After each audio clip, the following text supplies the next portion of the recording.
మీకు తెలుసా గైస్, రా సోంఫ్ తింటే అంట బ్యాక్ పెయిన్ పోతుందంట. షాకింగ్ ఉంది కదా, నాకు కూడా ఇట్లనే అనిపించింది.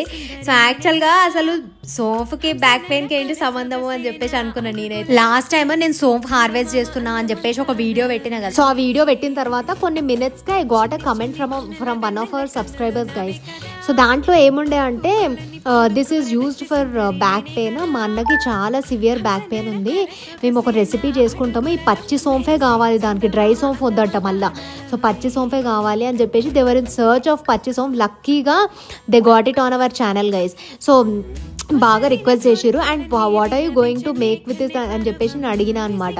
సో దాంట్లోనంట ఈ పచ్చి సోంఫ్తోని రా టర్మరిక్, బాయిల్ చేయండి టర్మరిక్ ప్లస్ ఆలోవెరా, ఈ మూడంట పేస్ట్ చేసుకొని బాల్స్ అన్న వేసుకోవడం, లేకపోతే యాజ్ ఇట్ ఈస్ ఇట్లా ఈ మూడు కలిపేసి తింటేనంట బ్యాక్ పెయిన్ పోతుంది అని చెప్పి వాళ్ళకి ఎవరో చెప్పారంట.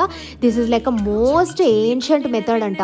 సో వాళ్ళు మేబీ అన్ని ట్రై చేసి ఉంటారు, అయినా పోలేదేమో. సో ఇదొక్కటి ట్రై చేద్దామని చెప్పేసి అనుకున్నారు అండ్ రా సోంఫ్ కావాలని అడిగారు అనమాట. చాలా సోంఫ్ వెళ్ళింది గైస్ హార్వెస్ట్ చేసినప్పుడు. నేను ఏం చేసుకుంటా అంతగానం అని చెప్పేసి మెజారిటీ వాళ్ళకి ఇచ్చేసి కొంచెం అంతా నేను ఉంచుకున్నా అనమాట.